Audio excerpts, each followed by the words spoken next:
well, what didn't work well, all of that sort of good stuff, because videos on YouTube are probably the primary way that I actually work out what kit to take myself. So I thought I might just chip into that sort of model and see what happens with that. Ultimately, I got about 550 miles into the ride and then was stopped by a bunch of snow. But that is a story for another day. I still got enough of a feel for everything to look at my bike and everything, so I can get into that in a second. Anyway, so the bike, the frame is a Mason Macro aluminium hardtail, so brand new model. It's a prototype, this frame. It's a little bit tighter geometry than the Raw, and the frame saves quite a bit of weight as well. And what else is there new about it? Internal headset routing, which is super neat up the front end, and then also it's UDH compatible at the back. So you could put transmission on it, which I haven't. I've just got SRAM GX Eagle, because that's what we had. And it worked quite well. It was the first time I actually used SRAM for an ultra. The batteries probably last about 40 hours or so of riding, but because it's all single track, you're changing gear quite a lot. But it's pretty quick to charge them and super easy.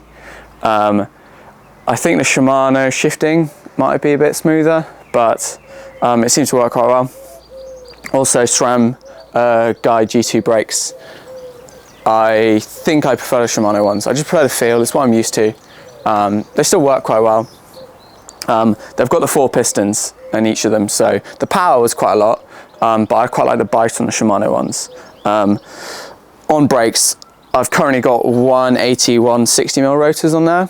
I think if I were to do it again, I'd put on bigger rotors, so I'd go like 200 or 203 or whatever it is, and then 180 on the back. Just give a bit more, not necessarily power, but like less hard you have to pull, and because there's some quite long descents, especially down like Oracle Ridge, Red Ridge, and then dropping down to like picket posts and that sort of thing. Long descents, you can get quite a lot of arm pump and quite tired on your fingers if you,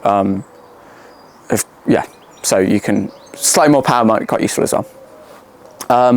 Other stuff the bike is spec'd with, so wheel tire combo. So I've got the Hunt Beyond Carbon Dynamo wheels, same wheels I used for the Atlas and Silk Road. So yeah, super good wheel set, really light. They've got the dynamo here, which charges all my electrics that I'll get onto in a second. And then they're set up with Vittoria Sierra tyres, which is Vittoria's downcountry model. So a little bit burlier than a normal XC tyre, a bit more grip, slightly more puncture resistance, and they're not crazy heavy as well. I don't want to quote numbers at you, but they're like around 850 grams, I think. So you're only paying like a 100-gram penalty compared to something like a Mezcal. They worked really well actually. I did get a big sidewall slice. It's about an inch long or so that I was able to sew up and repair about 3-4 days into the ride, and that held fine. So I think if I were to be touring the route, I would maybe have a slightly burlier tyre, like a proper trail tyre, just for that extra little bit of puncture resistance that could be done. But if I were racing it, I'd use these again actually. They've also got the airliners, like the tyre inserts in there, so it means you can run them at quite low pressure and get away with that, which is quite handy because that gives a bit of sidewall support and puncture protection as well. Other things about the build, I've got some NV M5 bars. They're cut quite narrow, I think around 740. Because wide bars are all great and all if you're doing shorter stuff, and it gives you more control and it's maybe a bit more comfortable. But I find that over like a longer race, if your arms are out here, you've got quite a funny angle on your wrists, and then that can lead to a bit of wrist pain for me. So if you just bring it in, it makes that angle straighter. So over a longer race, it makes things a little bit more comfortable for me anyway. They've got the Ergen Grips, I can't remember the name of them. I think I quite like the material and stuff, but I think I'd probably go for one of the ones with a bit of a, you know, like the bigger palm on there, just to be a little bit comfortable, because I did get some hand discomfort as well. Also on the cockpit, I've got the Spiri grips, and then they was quite handy again, just another position.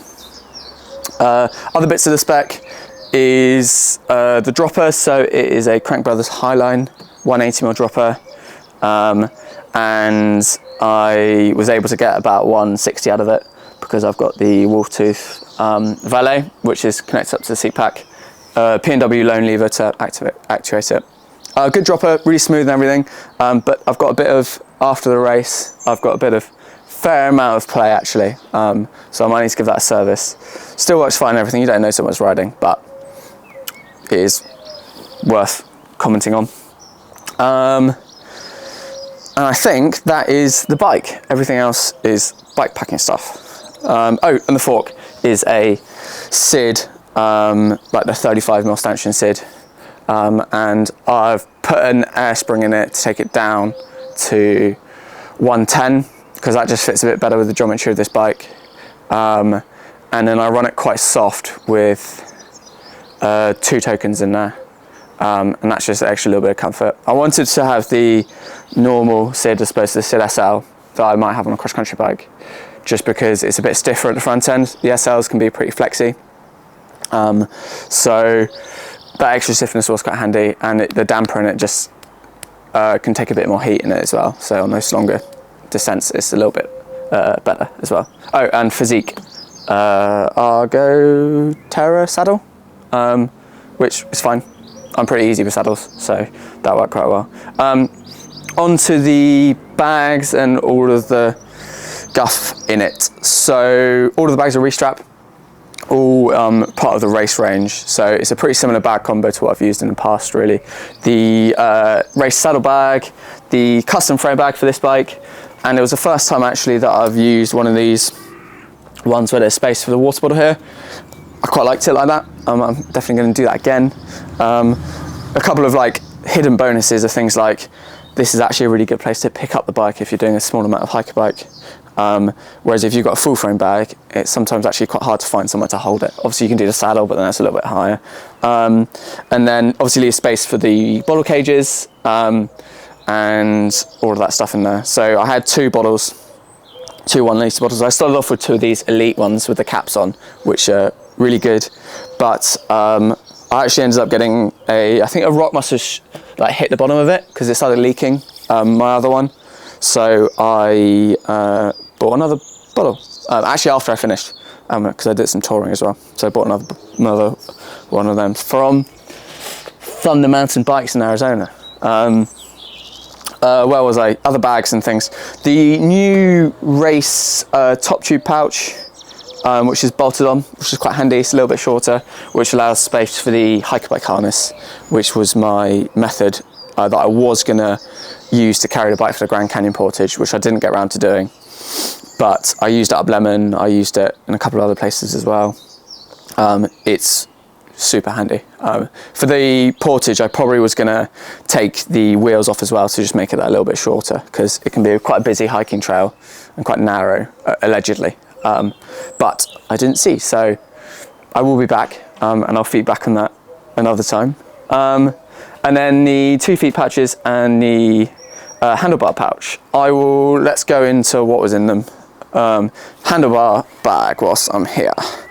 Okay, so unclips, nice and easy. This only contains my sleeping kit in it. It's got a buff in the side that I didn't actually wear much because it was quite warm. It's quite manky, covered in a lot of dry blood because I had a lot of nosebleeds because it gets hot. So it's got the 2 side pouches. One was for probably the buff, and then the other one I'd stick either food or bits of rubbish in.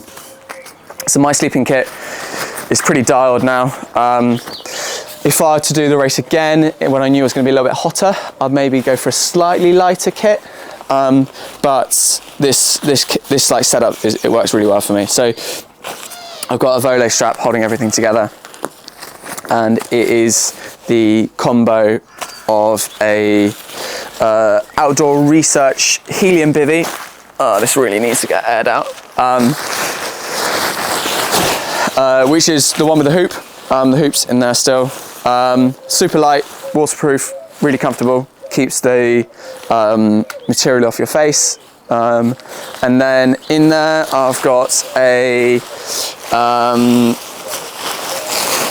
there we go, you can tell I'm just unpacking this. Neo Uberlight, which you may or may not be able to see, it's got about 20 different repairs in it. Very comfortable mattresses, very lightweight, but they are not that durable. So it does leak air slowly, but I can get an ultra night's sleep on it, so have very few hours on it, and it is fine. Quick tip with the repairs, I use like Aqua Seal to do it, so I'll just get it in the bath, find all those tiny little holes, because it's just a little like little pinpricks, not big ones, and then I'll like mark them with something, and then just like dab them all with Aqua Seal, and it works super well. But again, I've probably slept 100 nights on this, and it's, when I say it's still going strong, I'll probably end up sleeping another few hundred nights on it as well, because until it's properly worn through. And then sleeping bag is Sea to Summit Spark 1, I think. So not the lightest one, but quite a light one as well. Is, what does it say it's rated to? 5 degrees or 40 degrees if you're American. Very good sleeping bag, very light, but again, not that warm. I think, as I said, if I was to do it again, I'd maybe, and I wasn't expecting much rain, I'd maybe ditch the bivvy and then mat for just a sole escape bivvy. And then maybe like a tiny piece of foam like I used for Highland Trail 550. So that's sleeping kit, and that's all I had in there. So nice and easy, and there's loads of extra space in there if I need things. Like, top tip is don't pack your bags to like maximum capacity, because things are going to get messy as you go around, like things might change around, and if all your stuff's super neat whilst you're like set it off at home and pack it all in, and you can only just fit it in, by the time you get actually out on the trail and you're just shoving stuff in there, there's not going to be space. And you're going to need space for food and to be adaptable and all that stuff as well. So there was loads of space in there as well. So I could have put like more clothes, food, waterproofs and something in there as well. Carrying on, going from the front, worth mentioning my lights. No, actually no, we'll do that later. Just stick on these pouches. This one I had my waterproof in, which got a lot more use than I was going for. It was in there if I was doing it for like a long stretch, but for shorter stretches I put it in my pocket, like the one on the top of my bum on my bib shorts. Great waterproof, this DHB one. Although DHB have died now, their kit's still very good if you can find it. And that's all I used, because I'm still trying to look for a clothing sponsor who can adequately support me. And I've got loads of DHB kits, so I don't need to get anything else. So yeah, great piece of kit. And then in the bottom, I had my waterproof trousers, again from DHB. They were, again, really good. Used quite a bit, but I probably could have done without them. And if I'd do it again, I probably wouldn't take them. And then that's it in there. It's a bit manky. And then in the other one, I had some. What did I have? I had my gloves. These are, again, DHB. They're the fluffy Polotech Alpha lined ones. Great gloves.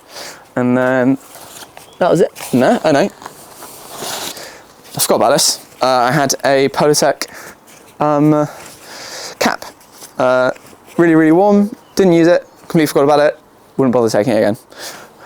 And then top tube pouch. This one, all it contained was my power bank, one of 2 power banks actually, which I maybe could have got away with one, but I get mild paranoia about running out of battery, especially if like the dynamo runs out and then you might be stuffed. So there's a power bank in there, and then a multi-tool. This multi-tool is a Cannondale one. It is, there we go, I'll show it up here, a Canada one. And the thing I like about it is it's got a dyno plug, so I didn't need to carry a separate dyno plug tool, which I really liked, actually. It's got everything you need except a chain tool. So I think I might try and bodge a chain tool onto it, because I had to carry a separate one, but that's fine. And then in one of these little side elastic things, I had my SPF lip balm, and then the other one I used for bits of rubbish. Also in that other front one, I had my Garmin InReach Mini 2, which was my tracker. Great tracker, lasts about 3-4 days on a charge. Although I think the new Garmin Messenger trackers, they're a little bit cheaper and they last like 10 days without being charged. So if I were to buy another one, I'm not going to upgrade to it. But if I were to buy another one, I'd buy the Messenger tracker just because I've heard really good things about it. The only thing you can't do is type on it, I think, which you can do on the InReach Mini. But like, I always use my phone app anyway if I want to send a text or anything. Super important to have with the tracking and also the SOS function and that stuff as well. Okay, into the frame bag. So in the top here, you can see there's not a vast amount in here, but there's some stuff. The other power bank, again, both 20,000s. I probably could have got away with one. And then I have my electrical case. Let's have a look at what's in this here. So I won't go through everything, but a bunch of different cables and things. Always handy. I have some spare exposure lights in there. I've just dropped a spare SD card in the grass for my GoPro that I used to get some footage. I had a spare head torch battery, spare GoPro battery, spare SRAM shifter battery. What else? Oh yeah, a bunch of these little cable adapters for a few different things, which can be quite good because it means that you only need to carry one of each cable, and if one of them breaks, you can sort of get away with putting an adapter on it, which is quite handy as well. I also had my SRAM shifter, SRAM charger in there when it wasn't in use as well. So get that out. What else? Yeah. So yeah, the SRAM ETAP charger, which was good. What else in here? Some Dettol wipes, which are good because you can use them for both your hands after or before you want to eat or something, and for cuts and what else? Oh, and to clean your nether regions to prevent saddle sores. They're also biodegradable, these ones, so you can bury them as well. And then what else? I had an exposure Diablo, which was sort of my backup main light. Didn't use it, but again, there's always a chance your dynamo is going to break, especially when you're going through loads of really tight things. You might just get the cable snapped or caught on something or whatever. So the Diablo is powerful enough that it can be used as a main beam. And again, I had the cable to charge it, so I could have used this as a backup, as a full backup as well. What else? Oh, this little patch and top tube bag, stem cap that John Schilling gave me after I finished. Because although I didn't finish the 800 route, I finished the 300, so I did finish something anyway. So I didn't carry it with me, but yeah, it's quite nice. I'll fit that top cap at some point. My head torch, which is a Petzl Tika, great head torch. Sunglasses case. I was using some Oakley Sutro lights, seemed to work. Put my sunglasses in there at night. And then my charger, for the dynamo, which is a sine wave reactor, and then on the end I've got one of these like multi-cable things in there, so it can either go straight into my Garmin, which is an Edge 1040, a solar, or a battery pack, or my phone, or whatever is there. So that's quite good. So that's in the top bit. In the bottom bit I had my sort of like hygiene kit in there. So I had my toothbrush, toothpaste in here, sun cream, which is the Ryman P20 sun cream, which is SPF 50. Amazing sun cream, never got sunburnt with that on at all. And then some, this is like some tiny plasters, some Puri tabs, caffeine that I didn't actually end up using, and that sort of thing in there as well. And then that's it for there. Oh, and a tyre lever. Not sure how that got there. That didn't live in there, that lived in the toolkit, but anyway. So that can go down there. My pump, which is a Tapeak one, worked quite well. Although at one point it did like rattle apart and I had to work out how to fix it, but that was fine. I'd maybe put some thread lock on some of the things in there. It works fine. Can't say it's the best pump. It's got tape around it as well. Always good to have tape everywhere. My toolkit, let's go into this a little bit more detail closer up because it's always handy. Right, so spare brake pads. Oh, it's too close. Spare brake pads for the, I started with obviously new pads and then I carried 4 pairs of pads. I replaced them about 400 miles in, but yeah, so I had another spare set, and there's still a fair amount of life in them. Pliers, these are from Amazon. They are tiny, and they are useful. It's got a tiny knife on there as well if you ever need it. 10 Dynaplug plugs. In the UK recently, nobody has been able to find Dynaplugs, like the normal ones for bikes anyway. Like they've just been out of stock everywhere. So these are the car ones, which have got the same tip, or very similar tip, but the tail is longer, so you just need to cut the tail off. It works fine. The tip is slightly sharper, so if you're quite precious about your like rim and stuff, you can file the tip down. I assume. What else? Let's put these down. Needle and thread. This was essential. So a curved needle, and the thread is waxed cotton thread. So people use dental floss. I don't know why. Just get waxed cotton thread because it's super tough and burly. And also the fact it's wax means it can slip through a tyre quite quickly and easily. I snapped my needle as I was halfway through, or like, well, at the end of repairing my tyre. I would have gone through it quite a lot more if I would have not snapped the tip of the needle. You can see there. In future, I'm always going to carry a second needle now, because if I'd have got another sidewall slice, I would have been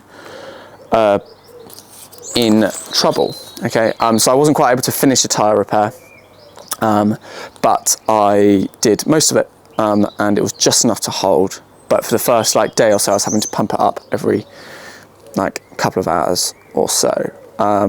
If you want to have a video of how I repair that, let me know as well. The SRAM UDH hanger, they're quite burly, aren't they? A lot bigger than a normal one. It's a surprise. Spare cleat. Always useful. You never know when your cleat's going to fall out, especially with some hiker bike. I have some power links, as SRAM call them. I've got 2 of them. A spare valve, what do you call it? Tubeless valve. I have a this, which is a fibre fix spoke. So it's just like a Kevlar piece of string with some bits at either end that you can use in your spoke if your spoke goes, which I quite like because it means I don't actually need to worry about getting the right length spoke, because I've got so many bikes with so many different spokes. It's easy to carry the wrong one, and you need to carry like 4 different ones, and then some cable ties. I have more cable ties in the frame bag as well. That's everything. Oh, there's some patches as well, normal inner tube patches. Yeah, that's the toolkit. Okay, and then in here I've got 2 TPU tubes. These are the Ride Now ones. They're quite cheap, and they work really well, and they're super light. Final bit in here is like the other side, the mat pocket, as some people call it. I have my lube, which is some Silka synergetic stuff. Seems to last quite a long time. It does gunk up relatively easily though. So I carry a tiny bottle of drivetrain cleaner. It's not essential. You can probably save weight if you don't need it. But it's quite nice. You see, I didn't actually use it that much. And then a tiny rag as well. I'll probably end up lubing my chain twice a day, because a lube chain is fast. And then I've got one of these little cable tie lock things. Again, not essential, but I don't trust people always. And especially if you're touring and you're going into like a cafe or something, you can just lock it up, a bit of peace of mind. Doesn't weigh much. And then a bunch of restrap fast straps, which are really good as straps, but especially good because you can see they pack down so small. So you can carry a bunch, because you never know when you're gonna need them as well. That's also where I stuck my passport and money and that sort of thing as well. Final bit is the saddlebag, and you see the saddlebag is works really well with a dropper actually. You can see I've got plenty of clearance in there, especially if I actually tighten it up as much as I would if I was riding.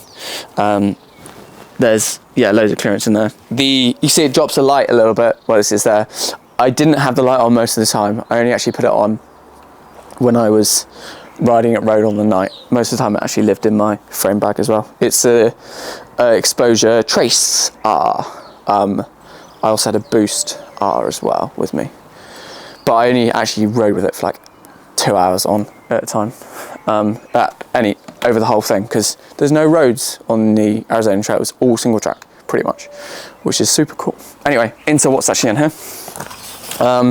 Again, it just pulls out once you've undone some of these.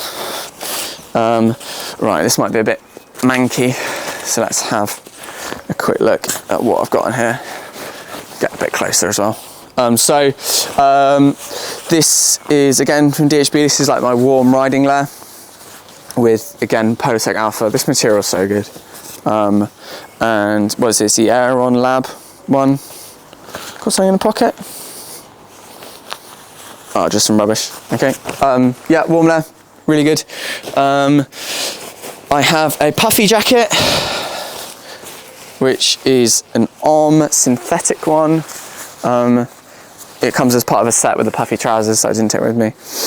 Again, I'd maybe skimp on that if I were to be racing it again, but it was nice. And then legs,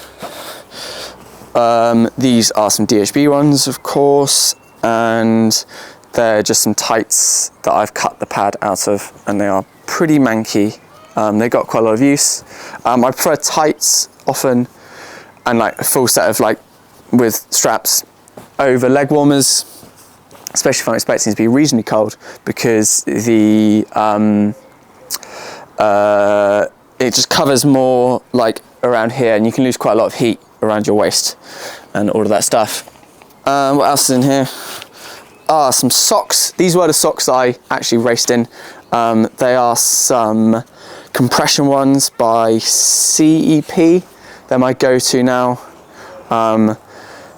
Again, I only had one pair of socks, and they work really well. So some good ones there. And then finally, in here, this is what I thought were waterproof socks that I packed, because again, I was expecting to be hiking through a lot of snow. So I packed some waterproof socks, or what I thought were waterproof socks. So it actually ended up being some sealskin waterproof gloves. So they were completely useless. When I tried to go put my waterproof socks on, I found a pair of gloves. I actually did wear them, because I was like, well, I've got a bulky pair of gloves, I might as well wear them. But that is, yeah, again, I wouldn't even bother with waterproof socks again. So that is that. What else haven't I mentioned? Oh, I was also carrying, so water is like a key thing. You need to make sure you're carrying for water. So yeah, so I had these two 1 litre bottles, and I was also carrying a hydration pack that I had my, that had about 2.5 litres of space of fluid in there, and also space for extra snacks and those sorts of things. And then, oh, I had XTR pedals on, I forgot to say. I just haven't put them back on after I got them out of the box. In terms of riding kit, what I actually wore, so I've got it here, might as well show you guys. Similar stuff to before. There's always really DHB ones. These are a prototype set that never materialised. Quite sad, because they're an amazing pair of bibs. They're what I used for the Highland Trail 550 last year.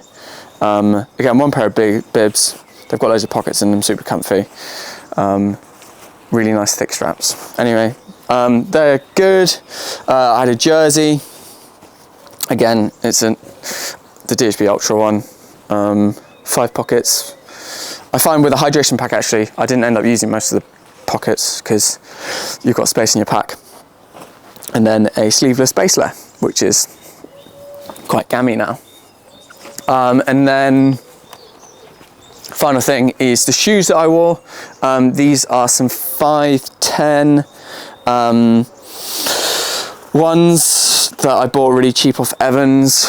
They are very good for walking in, very, very good for walking in, actually. Oh, the Trail Cross clip-in ones. And because as you see, they've got stealth rubber on the shoes, on the soles, which is good.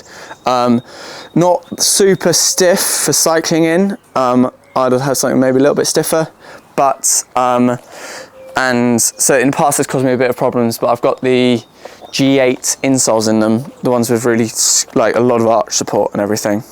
But yeah, great for walking in, great for just normal bikepacking trips, I think. I actually did some canyoneering in them after I got finished on Arizona, on the trail when I went over to Sedona. The one bit to watch out for is this little loop, as you see here. Sort of can come frayed quite quickly. So before I went, I had to do like a repair on it and sew on another loop. But again, that's fine. The soles have got plenty of life left in them, and all in there. Yeah, reasonable pair of shoes. I might not race in them again. I think I'd maybe go for something a little bit stiffer. But I'll see what I've got. I think that's it. Yeah. Ultimately, I had the best time. I think learning points from the bike and the kit and everything is that I probably could have, I was quite conservative. I knew going into it there was going to be a reasonable amount of snow, so I packed quite a lot of stuff, especially like warm kit, and all of that sort of thing. So I probably could have skimped on that a little bit, but again, if you're touring it, or if you just want to be like, have a little bit more comfortable time, again, you can pack a reasonable amount of warm kit. The other learning points are, yeah, the bike was fantastic. No issues with that at all. Again, I would say I'd maybe change the brakes a little bit, but everything else, I'd probably go straight again for. So I was pretty pleased with everything on the whole. If you've got any questions about any of it, just stick it in the comments, let me know. I know I've been yapping on for almost half an hour now, so, but hopefully there've been some little tidbits that you could have picked up or anything. I've got a new microphone, so if the sound quality is any better, do let me know. And if it's awful, again, let me know. Other than that, time for me to wash the Arizona mud off the bike, stick all my kit in the washing machine, or hang it up to dry, and it should all be fine. Right, catch you guys later. Bye bye.